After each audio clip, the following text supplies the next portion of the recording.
안녕하십니까. 이런 자리에서 뵙게 돼서 정말 반갑습니다.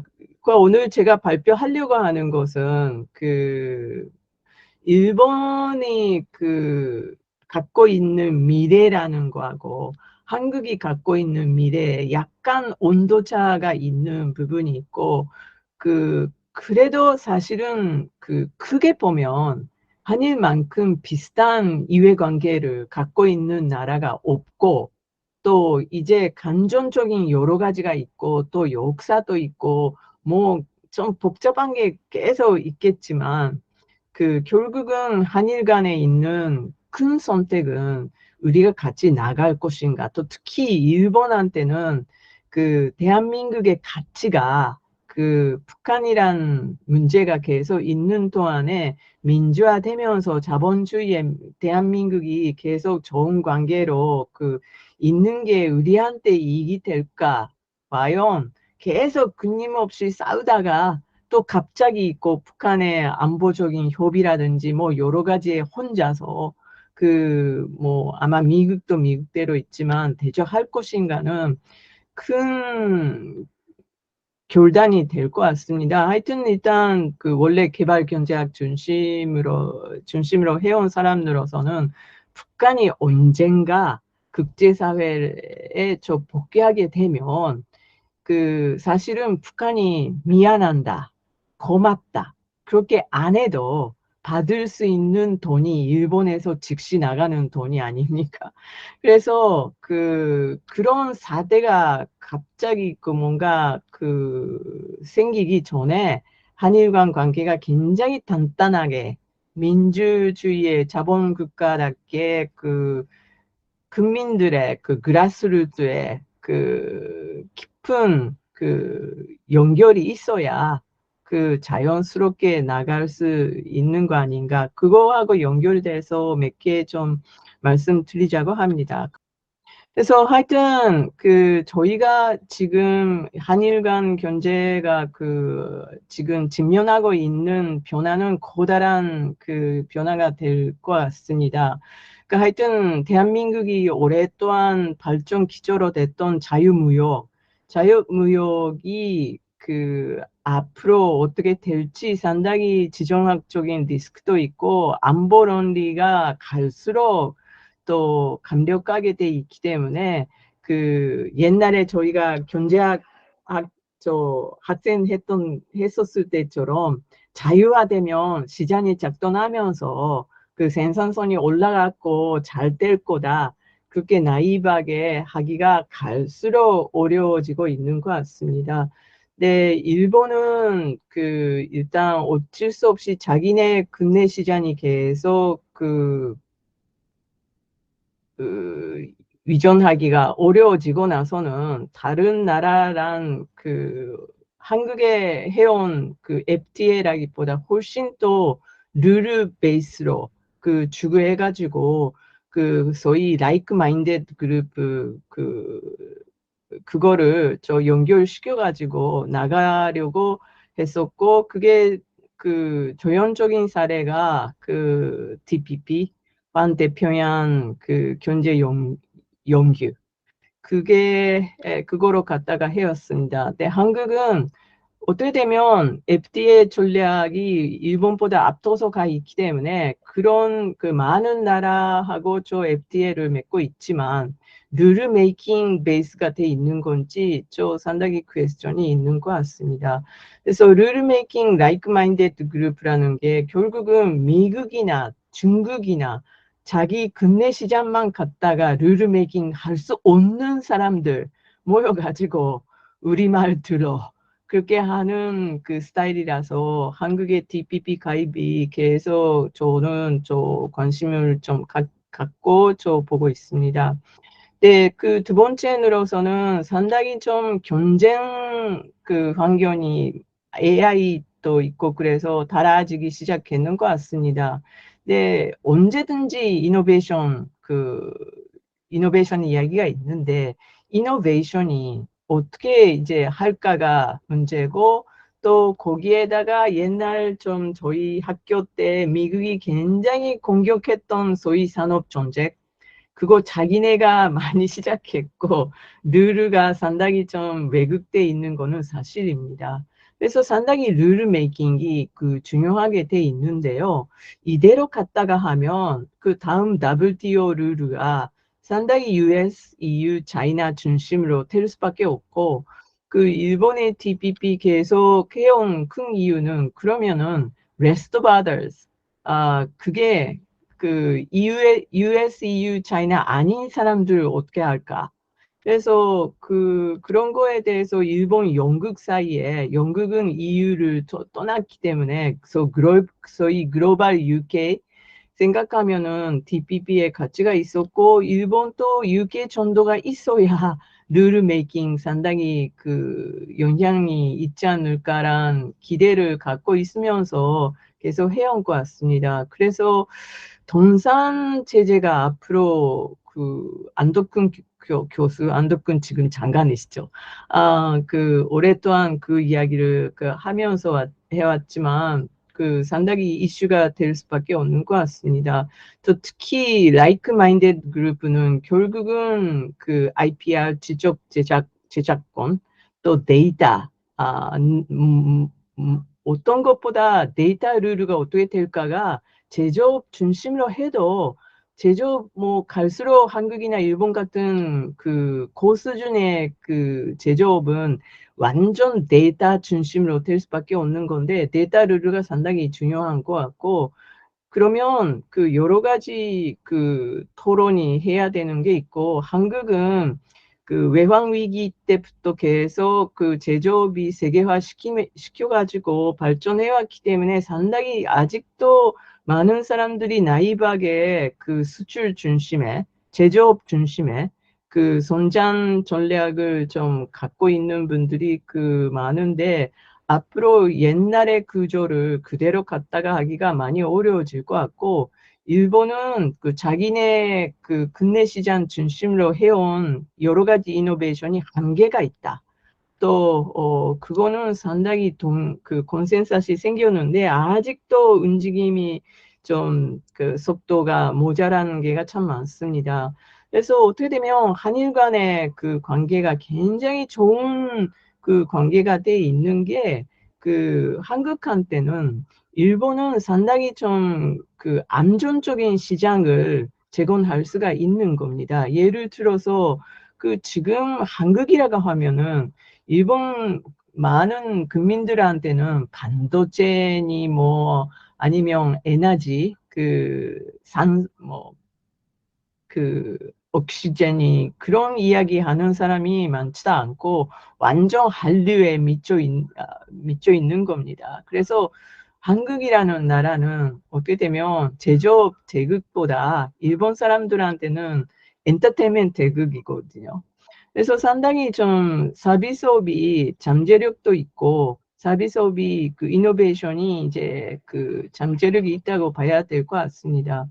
또 하나는 일본 쪽에서 보면은 그 일본은 알다시피 그 DX 그 디지털이 많이 아직도 놀란 만큼 떨어져 있습니다. AI는 기초 연구는 계속 하고 있는 정도고 앞으로 애플리케이션이 어떻게 될까는 상당히 좀 방향이 이제 아직도 정확히 구하기 어려운 상황입니다. 그래서 한국에서 보면 그 일본은 항상 세계적인 제조업의 이제 그 세계 시야 그 점유율로 갔다가 경쟁 상대다. 그게 정말 오래된 옛날 이야기인 것 같고 앞으로 미래라는 거는 상당히 다른 모습으로 생각해야 되지 않을까 싶습니다.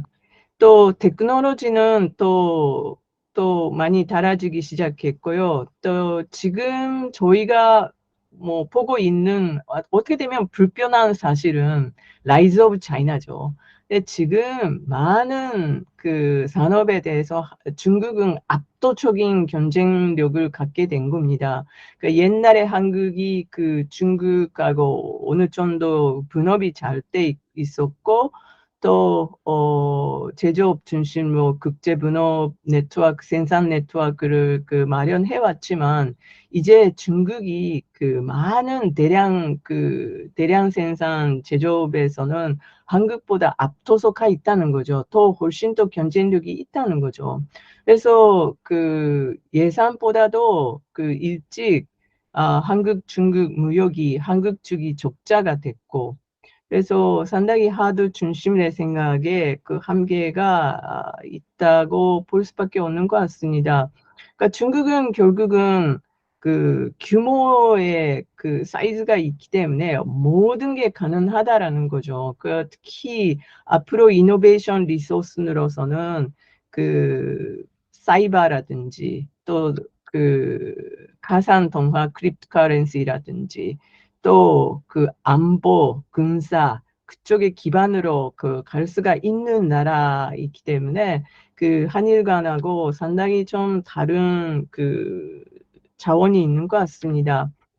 네, 그런 거에 대해서는 중국보다 압도적으로 인구가 없어서 또 갈수록 중국도 고령화돼 있지만 그래도 절대적으로 그 연구자의 액수의 한계가 있는 한일 간으로서는 상당히 그 인적 자원을 공유해가지고 능력이 있는 사람은 그 한국을 좋아하면 한국에 가서 그 일본이 또 좋은 기회가 있으면 일본에 와서 할 수 있는 인적 교류를 계속 마련해야 어느 정도 중국이랑 경쟁이 가능할 텐데 그렇게 하지도 못하고 계속 싸우다가 하면 그 인적 자원 문제는 상당히 한계가 될 수밖에 없는 것 같습니다.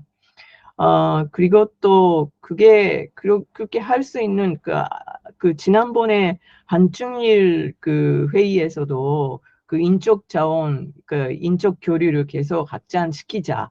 그거는 전체적으로 의미가 있겠지만 경제적으로 생각하면은 결국은 안보 논리가 있는 동안 그 중국이란 나라란 특히 중국이 국가안보법이 있는 동안에 자유스러운 인적 자원 교류가 그렇게 쉬운 일이 아닙니다. 그러니까 그게 한국하고 일본은 좀 비슷한 아마 시각을 안고 있는 것 같습니다. 그래서 그 한일 간에서는 소위 프렌드 스트라테지가 필요한데요. 크게 보면 그렇지 않은 상황이 바람직한 거는 사실이지만 갈수록 글로벌 노스하고 글로벌 사우스 그런 구조가 국제적으로 되기 시작했는 것 같고, 제가 오랫동안 한국 연구를 해온 사람들어서 정말 좀 불사이라고 할까? 되는 게 결국은 G20에서 G7 빼놓고 또 호주 빼놓고 러시아가 주장하는 소위 신 G8 소위 브릭스 플러스 이란, 터키 나라들 거기서부터 사우디아라비아, 아라비아, 사우스 아프리카, 아르헨티나 빼놓고 하면은 대한민국밖에 남아있지는 않습니다. 그러면 대한민국은 호주처럼 TPP라든지 포입이라든지 쿼드이라든지 경제안보 제재를 G7 일부, 그러니까 미국, 일본 측에 이제 구체적으로 조인하게 되면 결국은 이 그룹 호주 비슷한 구조로 될 것 같고요. 근데 그런 것이 이제 대한민국의 해외 외교으로서는 상당히 이슈가 될 것 같습니다. 근데 일본으로서는 한국이 이런 아시아 태평양 구조로 맞추는 게 훨씬 좀 바람직한 거고, 그렇지만은 한국 측이 감정적인 문제, 역사적인 문제, 뭐 그 문제가 많은 나라이기 때문에 또 한국의 정치 기반이 안정되지 않는 한 그렇게 쉽다고 보는 사람도 없습니다. 근데 하여튼 갈수록 경제적인 공동 이해가 좀 비슷해진 거는 사실인 것 같습니다.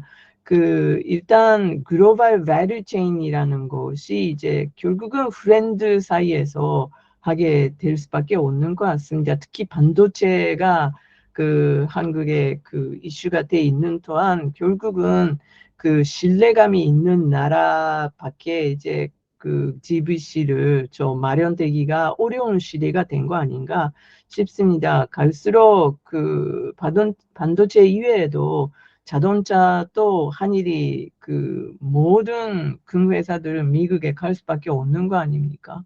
그래서 그 미국 근내에서도 상당히 좀 그 value chain이 예를 들어서 혼다가 상당히 LG 배터리를 그 사용하고 있는 거 이런 식으로 value chain이 그 프렌드 나라 사이에서 그 될 수밖에 없는 것 같습니다. 그래서 그 여러 가지 그 베네핏이 있는데요. 그 첫 번째는 한국, 일본이 그 영원히 이제 옆에 있는 나라입니다. 그래서 예를 들어서 에너지 이슈가 한국이 그 상당히 큰 관심사로 돼 있는 것 같은데 수소라든지요. 근데 그 10년도 그 한국이 인프레라든지 앞으로 국민들의 그 먹는 푸드 세큐리티를 생각하면은 그 한일 시장이 합쳐서 해야 중국이랑 그래도 좀 약간 싸우다가 수입을 할 수도 있게 됐고 양쪽 다 농업이 굉장히 좀 이노베이션 리소스로 돼 있고 한국도 제가 알기에는 그 K푸드 있고 여러 가지 그 이노베이션이 진행되고 있습니다. 그래서 상당히 잠재성이 있는 것 같고요. 또 로케이션에서 나타나는 어드밴티지가 여러 가지 많은 게 그 여태까지는 일본보다 훨씬 더 한국이 제조업이 국내에 집중돼 있었습니다. 아직도 석유화학이라든지 절감이라든지 그 에너지 대량적으로 쓰는 산업이 남아 있고요. 그래서 수소라든지 에너지가 상당히 이슈가 될 수밖에 없는 건데 일본은 차라리 그 계속 이런 프렌드 스트래티지에 시작해온 이유가 엔고가 될 때마다 모든 생산 기능이 해외에 나가버렸고, 그래서 모든 생산 고지를 똑같은 룰로 연결시키는 게 일본의 이익으로 됐었습니다. 근데 한국은 거기에 대해서도 상당히 캐치업이 마련돼 가지고 앞으로 상당히 비슷한 관심이 그 될 수밖에 없는 것 같습니다. 그래서 그 한일 간에서 그 경제 관계를 생각하면 그 상당히 동질적인 호모지니티가 있고 그래도 상당히 좀 아직도 차이가 있습니다. 네, 호모지니티가 있는 거는 갈수록 잘 이용해가지고 국제적으로 그 한일 경제가 그 서바이벌 가능한 그 포지션을 계속 그 유지하기 위해서 해야 될 것 같고요. 그래서 그 비슷한 게 참 많습니다. 그 미국 그 미국 그 중국이 그 무역 전쟁 계속 하는 동안 저희는 갈수록 불리가 될 수밖에 없습니다. 그 양측 다 그 제조업이 상당히 안보 분야하고 좀 관련돼 있는 부분이 그 아주 섬세한 기술로 갖다가 하고 있는 게 참 많기 때문에 그 너무나 생산선의 그 이유를 다 무시한 채 그 미국, 중국이 그 싸움을 계속되면 또 쉽게 이 문제가 그 해결될 수도 없고 그러면 상당히 좀 그 네거티브 임팩트가 있는 겁니다. 또 그리고 또 소위 글로벌 노스에 대해서는 에너지 리소스 푸드 거기에 압도적인 그 부족한 나라는 한일밖에 없습니다.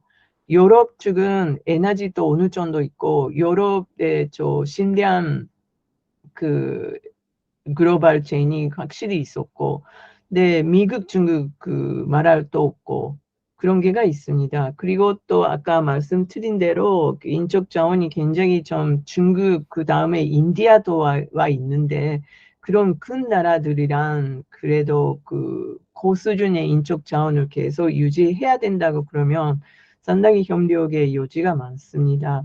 또 한국 쪽에서 보면 그 아까 엔터테인먼트 이야기가 나왔는데 그 뭐 일본 시장이 그 자기네 시장으로서 그 이용하게 되면 그 상당히 도움이 될 부분이 있는 것 같습니다. 근데 일본은 한국 같은 중격적인 어떻게 되면 과격스러운 속도에 있어야 뭔가 그 아이디어만 있으면서 움직이지 못하는 게가 있어서 전략적인 이해관계가 있는 것 같습니다. 네, 앞으로 계속 그 정부는 그 여러 가지가 있지만 하여튼 일단 그 세큐리티가 그 하드웨어 세큐리티가 있고 또 하나는 소프트웨어 세큐리티가 있는 것 같습니다. 그러니까 아까 그 발표 시작하기 전에 그 토론 잠깐 차팅 했는데 한국은 이대로 갔다가 하면 상당히 사회적으로 벌써 그 어느 정도 위기 수준인데 그 사회 보장이 앞으로 어느 정도 국민들의 만족스러운 정도로 할 것인가가 상당히 재정적으로 보면 그 지금 결단해야 되는 단계로 와 있는 것 같습니다. 근데 그 재밌게도 그 어떻게 되면 일본보다 나라가 해주는 게가 상대적으로 없어서 그 한국이 그 여태까지 해온 사회적인 노력 예를 들어서 그 그 어떻게 되면 그러니까 좌쪽 정권 때에 그 리베랄 정권 때 했던 사회적인 기업 육성이라든지 그런 것들은 일본의 NPO 그 행동하고 좀 비슷한 게 또 있고 그 어떻게 되면 시장 중심으로 어느 정도 사회적인 서비스가 잘 돼야 그 무리하게 모든 게 재정으로 갔다가 할 필요도 없고 재정적인 그 여유도 유지가 가능할 것 같고 거기에 대해서 사회적인 그 비즈니스를 육성하는 게 제 생각에는 한일 간의 공동 관심사도 될 수 있지 않을까 싶습니다. 그래서 그 상당히 비슷한 부분이 있고 또 그래도 하여튼 차이가 있는 게 그 몇 개나 있습니다. 그 기본적으로 보면은 그 한국의 큰 문제는 가계 부채, 일본은 전부 부채입니다. 네, 또, 그, 고시적으로 보면, 일본은 아직도 인플레가, 오늘, 그, 굉장히 좀 무시할 수 있는 정도로 돼 있는 게 오랫동안 데플레이션이 겪어왔었고, 또 이 데플레이션의 심리가 상당히 깊이 사람들의 그 생각에 침투돼 있는 게 참 문제가 돼 있습니다.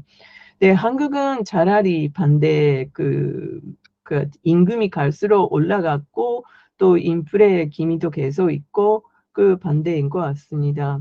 또 두 번째로서는 일단 일본 엔이라는 게 지금 갈수록 가치가 없어지고 있지만 아직도 여전히 이제 기본 동화로 돼 있기 때문에 원보다도 어떻게 되면 고시적으로 파이낸스가 용이한 부분이 있습니다.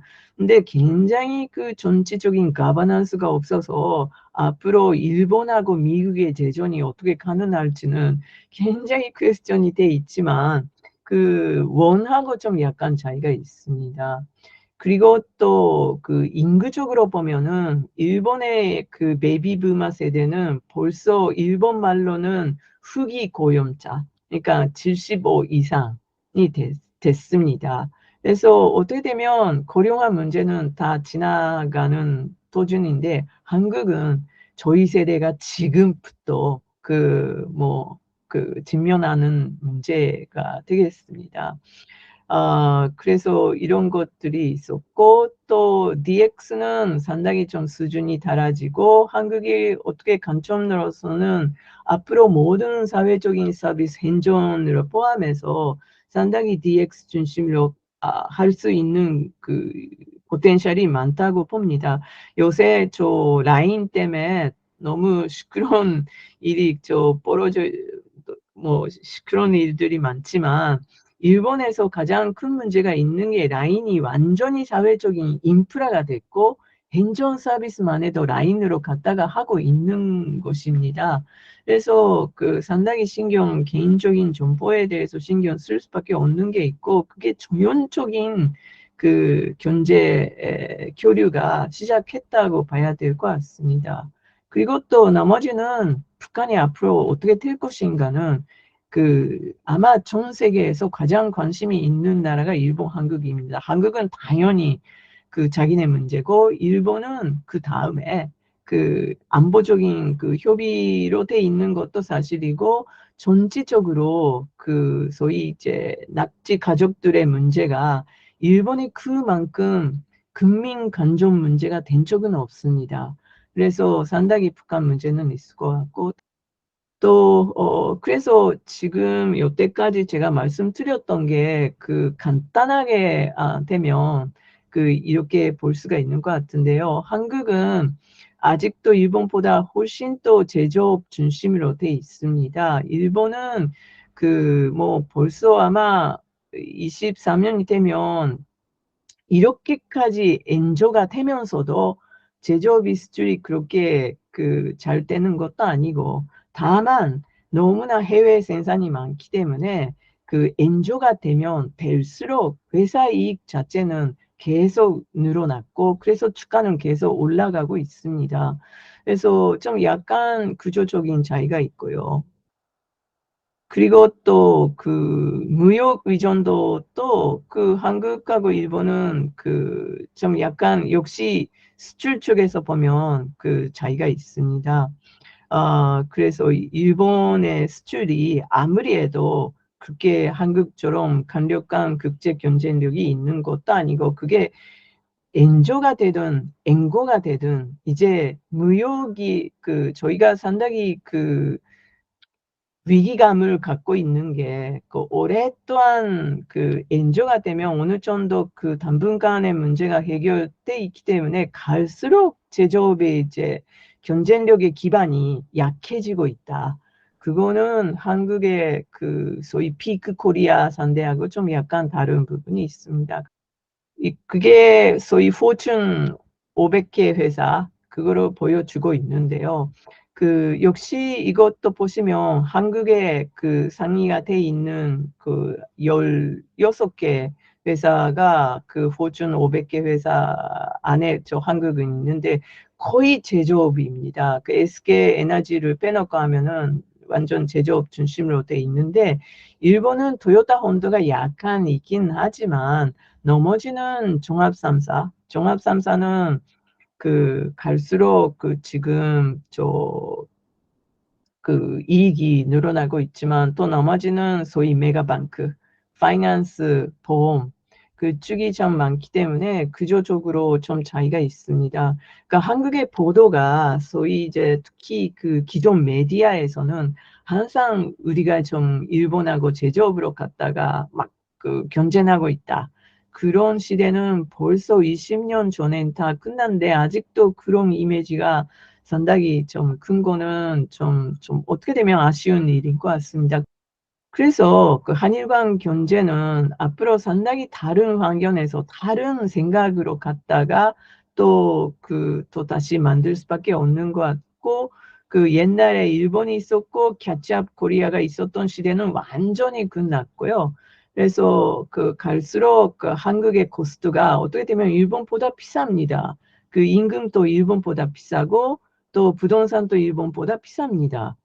에너지는 어떻게 되면 일본의 해외 개발이 참 많고, 또 해칭하는 종합 3사들의 사업이 있기 때문에 한국 때보다도 싼 게 있습니다. 에너지 생산성 자체가 한국보다 적고요. 그리고 또 규제 완화도 전체적인 부담이 한국보다 없습니다. 그러니까 지금 만약에 자민당 완전히 무너지고 정권 교대가 되면서도 규제 완화는 어느 정도 아마 할 것 같고 할 수밖에 없습니다. 예를 들어서 일본 시골에 가면 지금은 슈퍼가 보험도 하고 코론자 서비스도 하고, 또 모든 게 규제 완화가 돼 있고, 또 어떻게 되면 상당히 재미있는 이노베이션이 진행되고 있습니다. 그래서 한국의 라인 문제가 해결되고 나서는 상당히 좀 재미있는 실험을 할 수가 있을 것 같고요. 또 금리는 그 여전히 당분간 동안 고금리가 될 수가 없습니다.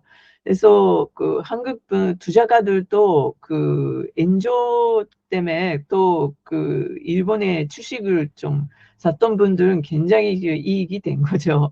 그래서 그런 교류가 앞으로 좀 많아질 것 같고, 또 갈수록 일본은 그 뭐 제조업 중심의 사고가 없어질 것 같습니다. 그래서 그 제조업 중심, 수출력 중심으로 생각해온 그 전통적인 한일 간 구조는 미리 아마 경제인들 잘 알고 계시지만 그 많이 좀 없어진 것 같습니다. 그래서 그 한일 간의 관계는 가치를 완전히 바뀌면 상당히 새로운 잠재력이 있다고 봅니다. 예를 들어서 한국은 아직도 선전에 대해서 수작이 많은 것 같고요. 어느 정도 수작이 필요합니다. 일본처럼 무기력하게 되면 안 되고요.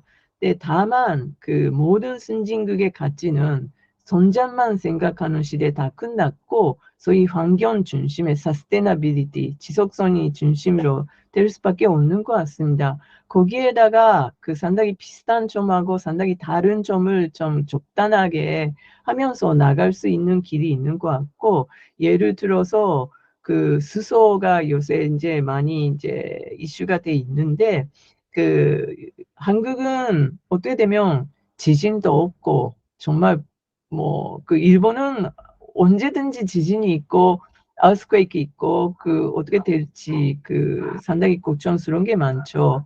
그래서 그 토이산 원전할 수가 원자력에 그 위전할 수가 없는 것 같고 한국도 그 굉장히 강력한 반대 세력이 있는 것도 알고 있지만 그래도 그 지진이 없는 나라로서는 적당한 에너지 믹스를 생각하면 상당히 좀 안전선이 유지가 될 것 같고 또 GX 어느 정도 해야 파워 반도체라든지 스마트 모빌리티라든지 그린 데이터라든지 또 그 같이 할 수 있는 게 참 많은 것 같습니다. 또 서스테너빌리티 지속성 측면에서 보면 그 아무래도 고령화가 있는 것 같고 또 그 예를 들어서 고령자가 많은 사회라는 게 의료보험이 엄청난 전문학적인 부담이 될 수밖에 없습니다. 네, 일본은 DX가 안 되지만 데이터는 굉장히 많습니다. 어느 사람이 어떤 시골에서 몇 년 태어나서 어떤 식생활을 해와가지고 어떤 병이 되고 나서 어떤 치료를 받고 어떤 치매가 됐고 그런 그 소위 데이터가 그 꽤 많습니다. 그래서 한국은 가장 우수한 사람들이 그 아무래도 메디컬 쪽에 가 있는 거 사실이라서 같은 기초 연구를 하게 되면 상당히 좀 잠재성이 있다고 볼 수가 있는 것 같고 또 그 지방 사이에서 로컬성이 있는 게가 한일밖에 없을 것 같습니다. 일본 시골에 가면 한국 분들이 꽤 많은 골프 치고 있는 분들이 계셔서 그것도 그 아무거나 그 생각도 없이 비자도 없이 쉽게 올 수가 있는 거고 그래서 그런 그 로케이션 어드밴티지를 다시 생각해야 될 것 같고 스마트 시티라든지 농업이라든지 헬스케어라든지 디자스터 매니지먼트라든지 상당히 잠재성이 있다고 봐야 될 것 같습니다. 또 인적 자원은 아까 말씀드렸었고 네, 이거를 그 소셜 이노베이션이 왜 한국, 일본이 꼭 필요할까 보여주고 있는데 그 일본은 그래도 이제 OECD 중간에도 못하지만 한국은 가장 그 일단 은퇴하게 되면 리소스가 없는 나라입니다. 그 밑에는 멕시코, 칠레밖에 없는데 멕시코, 칠레가 인구 구조가 한국보다 훨씬 더 좋은 인구죠. 그래서 대한민국이 상당히 그런 것들이 부담이 돼 있고 또 한국의 빈곤층이 굉장히 많다라는 건 잘 알게 돼 있습니다. 그래서 소셜 이노베이션이 꼭 필요한 그 사업입니다. 이익만 생각하는 것보다 손숙된 사회로서는 사회적인 그 이익 또 어떻게 되면 이노베이션이 할 수 있는 리소스라고 바꿔야 됩니다. 또 두 번째로서는 그래서 제로삼 누가 이기고 누가 졌고 그런 거라기보다 플러스 3 윈윈 생각해야 될 것 같습니다. 근데 상당히 전략적으로 비슷한 점을 이용할 수밖에 없는 것 같고요. 하나는 규제 완화가 제대로 못하게 돼 있는 거 양측 다 안고 있습니다. 그래서 이노베이션 컴페티션이 계속 촉진시키고 특히 저희가 강순진 교수랑 벤처 스타트업에 대해서 관심이 많은 것도 바로 그건데요. 서로 샌드박스를 되기는 했지만 그래도 제대로 못하는 게가 참 많은 거죠. 그래서 옆에 있는 라이벌 나라로서는 옆에 있는 나라만 해도 했는데 우리도 해야 된다. 그런 압력이 꼭 있어야 될 것 같고요. 또 소셜 이노베이션이 두 번째가 됩니다. 특히 젠더는 한일 간에서는 굉장히 좀 비참한 수준이 돼 있습니다. 그래서 이런 것들도 여자들이 계속 애 낳고 회사 다닐 수 있도록 그래서 워킹 스타일 리폼 계속 해야 될 것 같고 세 번째는 GVC는 한국에 상당히 관심이 집중돼 있는 것 같은데 상당히 넓은 시각에서 지정학적인 리스크만 생각하는 거 아니라 나처럴 디자스터라든지 앞으로 ESG 투자로 갖다가 유지를 한다든지 그런 거를 갖다가 해야 될 것 같습니다. 그래서 옛날의 사고는 글로벌 컴페티션이 라이벌 나라인데 이제 약간 글로벌 하면서도 로컬하는 것들 좀 가치가 있는 것 같습니다. 글로벌 컴페티션이 계속 될 것 같고요. 그런 면에서는 TPP 같이 자기 국내 시장이 레버리지로 협상할 수가 없는 나라들 모여서 해야 될 것 같습니다. 그래서 가만 바게닝이 가장 큰 공통점이 될 수가 있고 또 국제기관이 이대로 갔다가 하면 갈수록 미국, 중국의 쓸데없는 싸움에다가 피해가 많아질 것 같고 WTO, IMF 비롯해서 상당히 리폼가 필요하고 또 안타이 에코노믹 스테이트크래프트에 대한 반대가 있는 것도 한일의 공통적인 이해관계가 될 것 같습니다. 네, 코퍼레이션도 상당히 가능한데요. 요즘 제3국에서 어떤 전체적인 사건이 생겼을 때 일본이 한국의 구조에 대해서 부탁을 일본 사람들 구조하기 위해서 한국의 오페레이션이 부탁할 때도 참 많습니다. 또 반대도 가끔 있고요. 그래서 앞으로 ODA를 전략적으로 공통적으로 쓰면서 또 경쟁하면서도 제3극에 특히 개도극을 도와주기 위해서 해야 될 거 많고 또 할 수가 있는 것도 많은 것 같습니다. 또 마지막에는 아무래도 아시아 대표인의 선진국 늘어서는 기초 연구를 계속 해야 되겠습니다. 앞으로도 계속 그러니까 일단 코비드 19은 다 끝났지만 앞으로도 계속 그런 여러 가지 감염증이라든지 그런 것들이 많이 생길 것 같습니다. 그래서 소위 선진국의 역할이라는 게 공공재, 퍼블릭 굿즈를 제공하는 건데 한일이 그거로 갖다가 해야 그 상대방의 가치를 느낄 수 있지 않을까 싶습니다. 이상입니다.